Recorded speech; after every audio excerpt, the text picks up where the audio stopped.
Mesdames et messieurs, bonjour. Et tout juste 15 h au Caire, l'heure de votre journal en langue française de ce jeudi, le 14 août 2025. Sans plus tarder, commençons avec les principaux titres.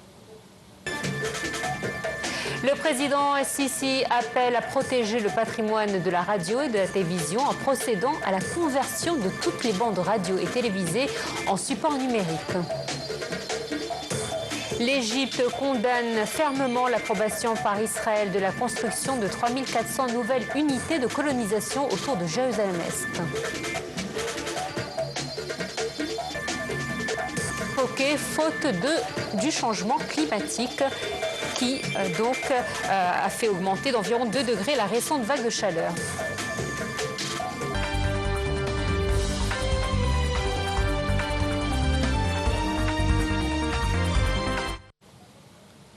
Le président Abdel Fattah el-Sisi a donné ses directives afin de protéger le patrimoine de la radio et de la télévision en procédant à la conversion de toutes les bandes radio et télévisées appartenant à l'autorité en support numérique et d'exploiter ce contenu au sein de la plateforme numérique que l'autorité nationale de l'information prévoit de créer. Cela est intervenu lors d'une réunion tenue aujourd'hui avec le ministre des Communications et des Technologies de l'Information, Amr Talat, le président de l'autorité nationale de l'information, Ahmed El-Meslimani, et le conseiller du président de la République pour les affaires médiatiques, le général Mohsen Abdelnabi. Le porte-parole officiel de la présidence de la République, l'ambassadeur Mohamed El-Chenaoui, a indiqué que le président El-Sisi a aussi ordonné de poursuivre la préparation du site mondial de la radio, du Coran, afin de préserver l'héritage des récitants et des psalmodieurs, ainsi que de sauvegarder les nombreuses émissions diffusées sur la radio du Coran depuis sa création en 1964. L'Égypte a fermement condamné l'approbation par Israël de la construction de 3400 nouvelles unités de colonisation autour de Jérusalem-Est, dénonçant une violation flagrante du droit international et un obstacle aux efforts de la paix. Le Caire rejette toute tentative de liquidation de la cause palestinienne ou de réalisation du projet du Grand Israël et réaffirme qu'il n'y a pas d'alternative à la solution à 2 États pour garantir la paix et la stabilité au Moyen-Orient.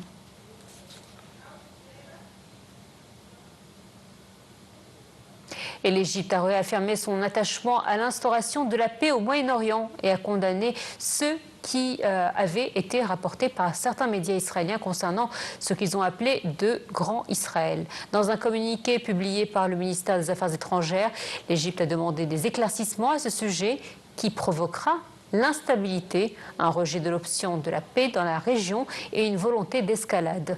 L'Égypte a affirmé qu'il n'y a d'autre voie vers la paix que le retour aux négociations, la fin de la guerre à Gaza et l'établissement d'un État palestinien sur les frontières du 4 juin 1967, avec Jérusalem-Est pour capitale, sur la base de la solution à 2 États et des résolutions internationales pertinentes.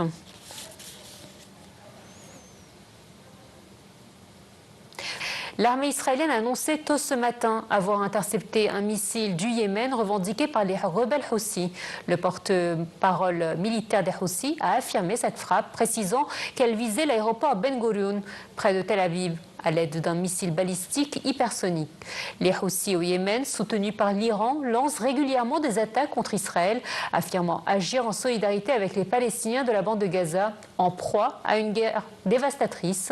En riposte, Israël a mené plusieurs frappes au Yémen, ciblant des régions sous contrôle des Houthis, y compris des ports de l'ouest du pays et l'aéroport de la capitale Sanaa.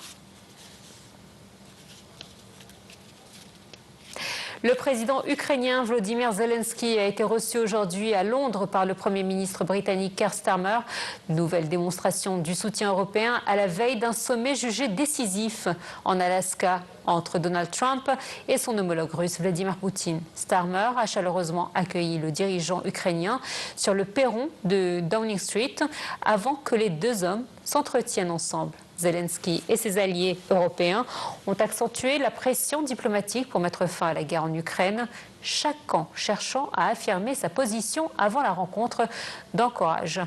La Russie réclame que l'Ukraine lui cède 4 régions partiellement occupée, en plus de la Crimée annexée en 2014, et qu'elle renonce aux livraisons d'armes occidentales et à toute adhésion à l'OTAN. Pour Kiev, ces exigences sont inacceptables.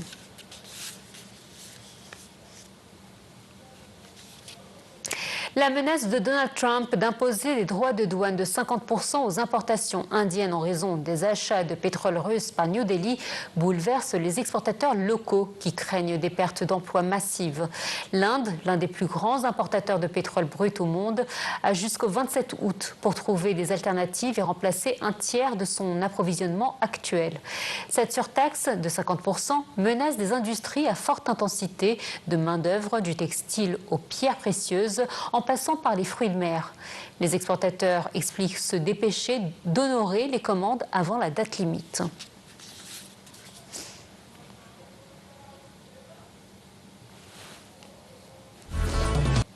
Et on termine avec le réchauffement climatique. L'Europe continue de suffoquer et la faute est au changement climatique qui a fait augmenter d'environ 2 degrés la récente vague de chaleur. La Finlande, la Norvège et la Suède ont connu une météo exceptionnellement chaude pendant 2 semaines en juillet, avec des températures dépassant les 30 degrés. La chaleur persistante a entraîné de nombreux évanouissements lors d'événements en plein air, saturé et surchauffé les hôpitaux, provoqué des incendies. La région nordique est connue pour son climat plus frais et n'est normalement pas ou peu exposée aux températures élevées. Les bâtiments de la région sont souvent bien isolés, mais mal aérés, a expliqué un membre de la Croix-Rouge lors d'un point de presse.